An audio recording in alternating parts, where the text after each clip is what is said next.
Emotional intelligence these days, big corporations like Google, Intel, and all teaching why such courses are so important. Of late, the past few decades, people were treated like machines. They were like a slot machine. You put something and you get something out of them. You pay them some money, get something out of them. So we forgot that humans have emotions. We forgot humans have intuitions. And humans have that unique quality of compassion, of love, of togetherness, of sensitivity, of sensibility.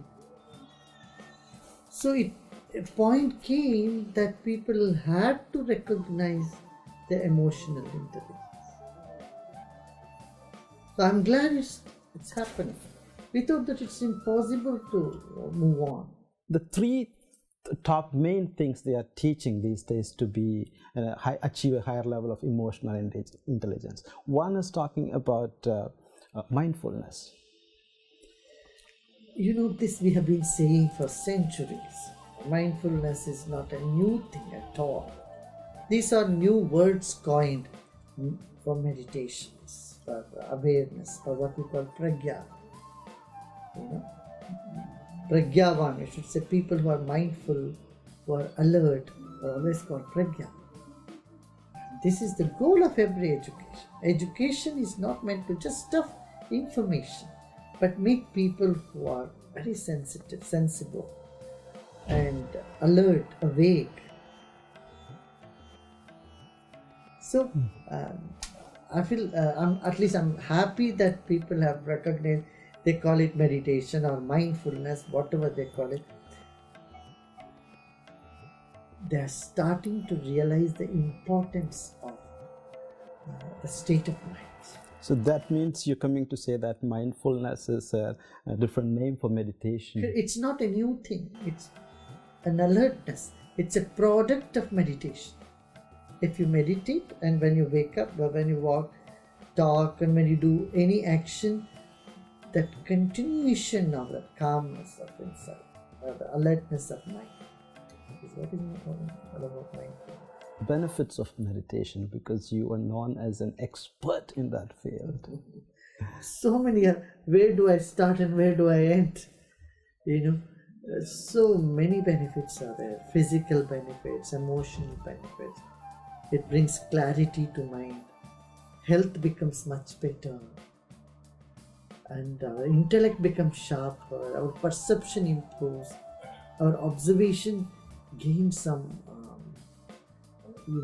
clarity, and our expressions become much better. Number of benefits are there. In short, you can say a disease-free body, quiver-free breath, confusion-free mind, inhibition-free intellect, trauma-free memory, and a sorrow-free soul. How a person can achieve a higher level of personal mastery?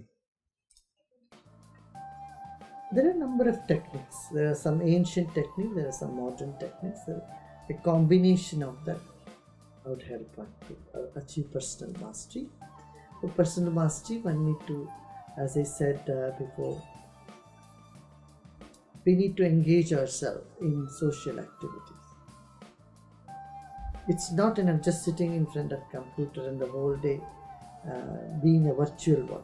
We have to be in a real world and be a participant in the real world, not just a witness. Second,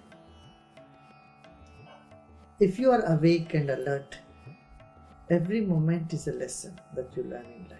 Every event is a lesson. So behind every human being there is love, we must recognize. And behind every event there is a lesson, we must learn it. Yeah? And behind every object there is an unseen force of power, energy, that we need to recognize. Very good. And the third point is compassion, which I've very carefully watched your interview at Stanford. And I thought there will be something for you to tell us for the other viewers who didn't get a chance to watch that. Compassion is love in action towards those who are less fortunate. You can't be compassionate with someone who is happy.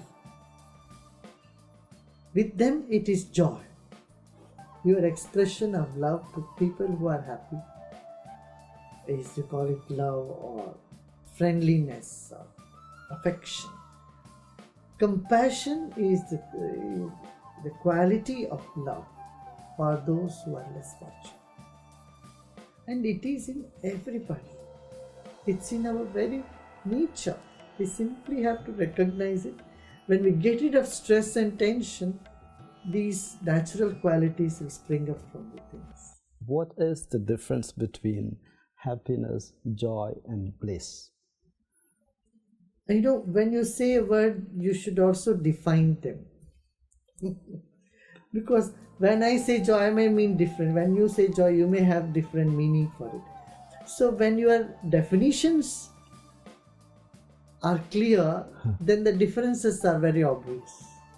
Okay. I was in the impression that when we reach the bliss, it is a totally different state. This is a total, you can say, the total joy, happiness. There is nothing beyond this. Does happiness bring success, or does success brings happiness? And I know there is very interesting points in the Eastern philosophy about that. Knowledge brings happiness.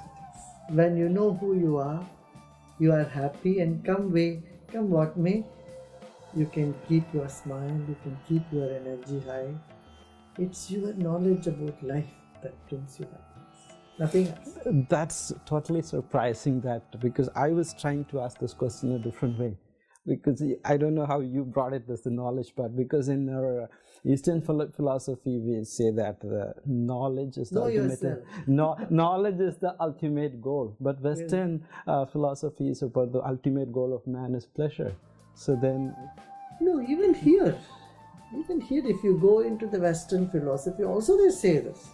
Both, yeah. So because if I get something, then I will be happy.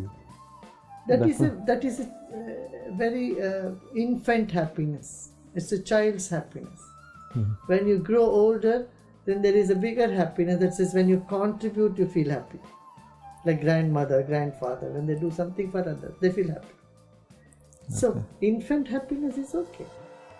But happiness should grow and become mature, where you find happiness in giving, contributing. Okay? Okay. Thank you.